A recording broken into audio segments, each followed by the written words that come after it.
And Jyotsna, I'll quickly, for our viewers, give the last statement that we heard from Ismail Baghel from the Foreign Ministry in Iran. And this is the statement that had come out very quickly, just an excerpt. It's a long statement, but he says that the success of this diplomatic process depends on the seriousness and good faith of the opposing side. He's talking about the Americans refraining from excessive demands and unlawful requests and the acceptance of Iran's legitimate rights and interests. That's what the Iranians are saying. And Jyotsna, what we heard from JD Vance, if you would just juxtapose that to this statement. Absolutely. JD Vance says that this was the best offer. This is a method of understanding we're leaving with. It's a final offer from our side, and there is no deal. So clearly both sides are exactly where they were.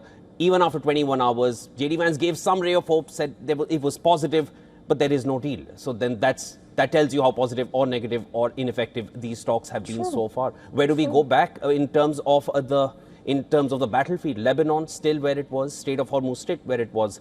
One is going to just imagine now where this one heads. Yeah, because we also know, even considering the fact the Strait of Hormuz, we heard that 2 ships were already there. According to CENTCOM, USS Frankie Peterson and USS Michael Murphy were already there trying to open, or rather they were helping out the Iranians to get the mines out. Of course, Iran had, of course, they claimed it has not happened. But we also know that these U.S. assets are there in the West Asian region. And as you mentioned, when we hear what is interesting is in all these statements from JD Vance, we hear is nuclear. But we don't hear anything about Strait of Hormuz as such. We don't hear anything about the Lebanon ceasefire. We hear about nuclear. So I feel like that was something that even Trump had said before, being asked about JD Vance being there and what are the priorities. Trump had clearly said that the Iran having no nuclear power is a priority and getting the enrichment out, whatever they have in Iran. That was another thing that was important, and I don't see anything else mentioned as such from Vance's side. That's very interesting too. Jyotsna, stay with us. And for the sake of our viewers, let's quickly go over those statements that came in from JD Vance. Here are some excerpts. Amazing hosts. And whatever shortcomings in the negotiation, it wasn't because of the Pakistanis who did an amazing job and really tried to help us and the Iranians bridge the gap and get to a deal. We have been at it now for 21 hours, and we've had a number of substantive discussions with the Iranians. That's the good news. The bad news is that we have not reached an agreement, and I think that's bad news for Iran much more than it's bad news for the United States of America. So we go back to the United States having not come to an agreement. We've made very clear what our red lines are, what things we're willing to accommodate them on, and what things we're not willing to accommodate them on. And we've made that as clear as we possibly could, and they have chosen not to accept our terms. Questions? Nick Robertson from CNN. Precisely what have they rejected here? Jyotsna, we've just replayed those comments and those remarks by the US Vice President for the audiences. That address was less than 3 to 4 minutes max. That's as much as he wanted to share with everyone. As he made it clear, they don't want to negotiate in public. But the only mention was for the nuclear program, and that has been a sticking point ever since. It's been a sticking point. That's not a recent problem. Strait of Hormuz is a recent problem. That was not addressed.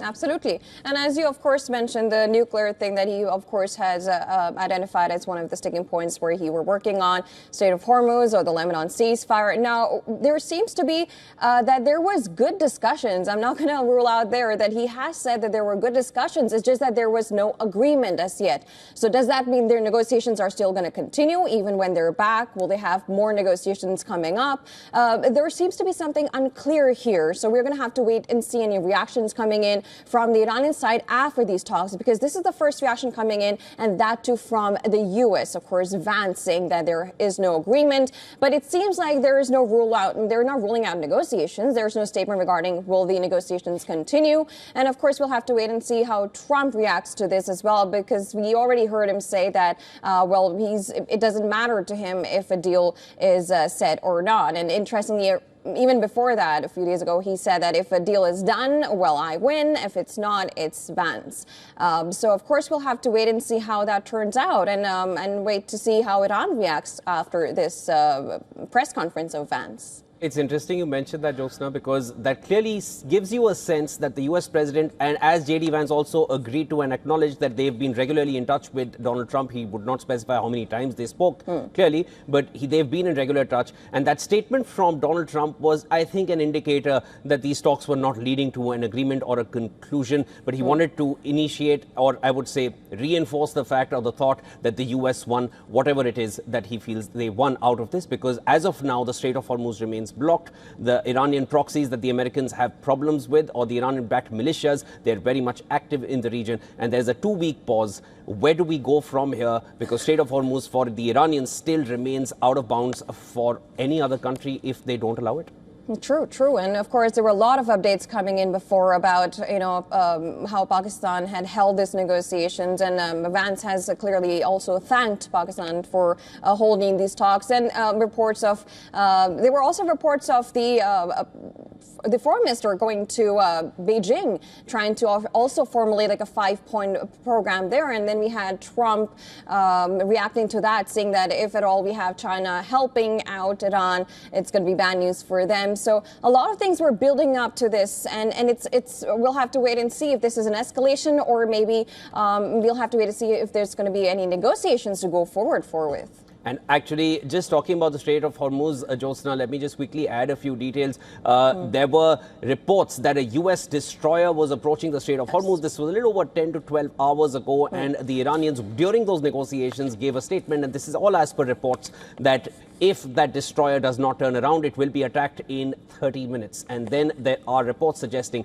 that there was a change in course. And then you also heard of reports of these 2 destroyers from the U.S. side. The CENTCOM had put out that post. These are not reports. CENTCOM mentioning that they were able to clear the mines and move past the Strait of Hormuz. And one of the Iranian embassies replied to Pete Hegseth, mentioning that it's the Persian Gulf, it's not the Arabian Gulf that he mentions, that Pete Hegseth mentioned in his post on social media. So there is a lot in terms of who controls the Strait of Hormuz. Iranians want to maintain that autonomy that they have now achieved over the course of the last 6 weeks of relentless war.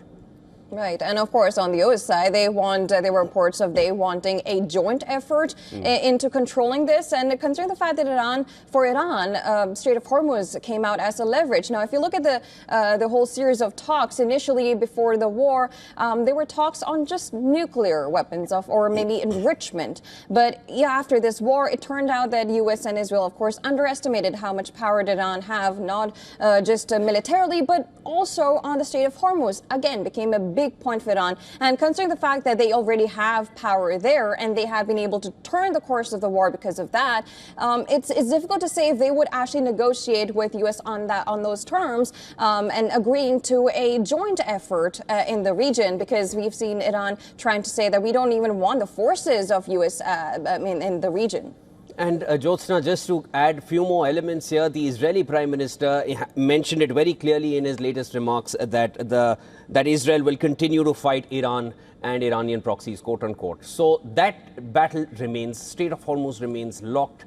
As far as the Iranians and the Americans are concerned, these were perhaps the first high-level delegation talks they've had in almost 5 decades. Enough bad blood, complete lack of trust. Minab 168 was the name, and you had reported on this too, Jyotsna, of that delegation which came from the Iranian side, and it was very clear what objectives they bring to this table. And whatever you've understood from those statements that have come out from the Iranian camp, they're saying that the Americans have been largely maximalist in their demands, which they call unfair. Americans on their side, whatever we heard of JD Vance, I'll quickly go over those and then we can talk further on this. There was a 21-hour negotiation. This is for the sake of all our viewers. No agreement has been reached between the Americans and Iranians. There was good progress, but of course there's no agreement. Red lines are clear for the US.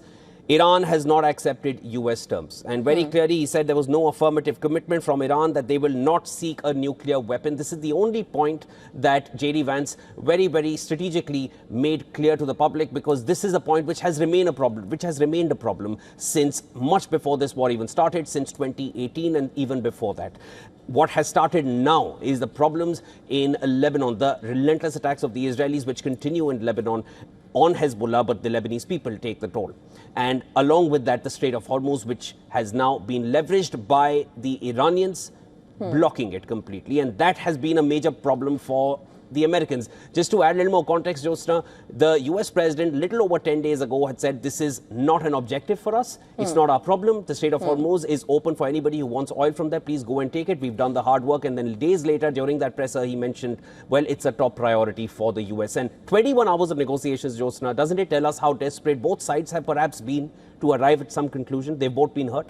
Absolutely. 21 hours is the fact that, and especially knowing that they were all in the same room, because even that was not a possibility before the talks happened. It seemed like they were going to be having talks separately with Pakistan playing as a mediator. Now, just latest what we're getting right now, Shivan, just to give the latest that we have from the Iran media.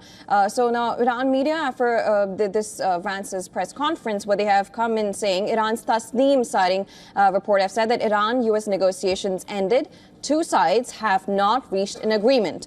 Iran and U.S. talks conclude in Islamabad, Pakistan.